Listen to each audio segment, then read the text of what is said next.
ناظرین، کچھ برس پہلے تک چھاچھ یعنی لسی تقریباً ہر گھر میں مل جایا کرتی تھی۔ لوگ چائے اور کافی سے واقف نہیں تھے اور لسی کو شوق اور رغبت کے ساتھ پیا کرتے تھے۔ یہی وجہ ہے کہ ان کی صحت قابل رشک ہوتی تھی۔ وہ مضبوط جسامت کے مالک تھے، محنت بھی زیادہ کرتے تھے اور تھکن یا کم ہمتی اور سٹریس، ٹینشن، ذہنی تناؤ جیسے احساسات سے مکمل طور پہ آزاد رہتے تھے۔ لسی طبی نقطہ نظر سے اپنے اندر اتنے فوائد رکھتی ہے جو آپ کو مہنگی ادویات اور فوڈ سپلیمنٹ سے بھی حاصل نہیں ہو سکتے ہیں۔ لسی کے اندر ایسے اچھی قسم کے بیکٹیریا موجود ہوتے ہیں جو ہمارے جسم میں پہنچ کر بیماری پیدا کرنے والے بیکٹیریا کو ختم کرنے لگتے ہیں۔ ساتھ ہی یہ ہمارے امیون سسٹم کو بوسٹ کرتی ہے، قوت مدافعت کو مضبوط بناتی ہے۔ اس لیے کئی طرح کی بیماریوں کا مقابلہ کرنے کے لیے لسی ایک بہترین ڈھال ثابت ہوتی ہے۔ خاص طور پہ پیٹ کے اندر یا آنتوں میں جو بیماری پیدا کرنے والے بیکٹیریا ہیں ان کے خلاف یہ انتہائی مؤثر کردار ادا کرتی ہے اور آنتوں کی سوزش یا انفیکشن کو دور کرتی ہے۔ یہی وجہ ہے کہ پرانے دستوں میں یا سنگرہنی کے مرض میں اگر کچھ عرصہ گائے کے دہی سے تیار کی گئی لسی پلائی جائے تو سنگرہنی کا مرض اس ایک غذا سے ہی مکمل طور پہ ٹھیک ہو جاتا ہے۔ لسی کے اندر calcium, magnesium, phosphorus, sodium, chlorine اور سلفر جیسے قیمتی نیوٹرنٹس موجود ہوتے ہیں، اس لیے یہ ہڈیوں کو مضبوط بناتی ہے،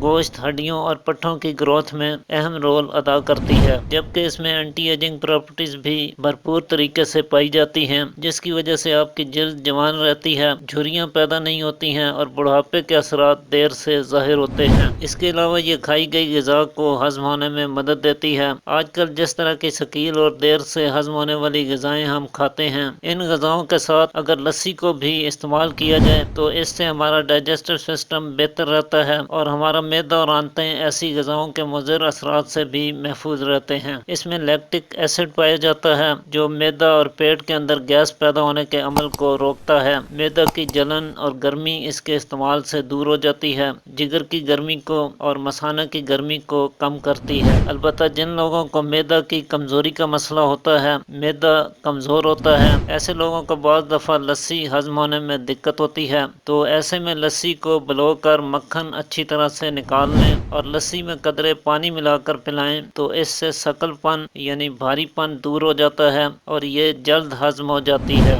اسی طرح اچھی پرسکون اور گہری نیند حاصل کرنے کے لیے بھی یہ بہترین چیز ہے، بلکہ اسے شراب الصالحین یعنی نیک لوگوں کی شراب کہا جاتا ہے۔ چنانچہ جن لوگوں کو نیند ٹھیک طرح سے نہیں آتی ہے، ایسے لوگ لسی کو ضرور استعمال کریں، اس سے انہیں اچھی نیند آنا شروع ہو جائے گی۔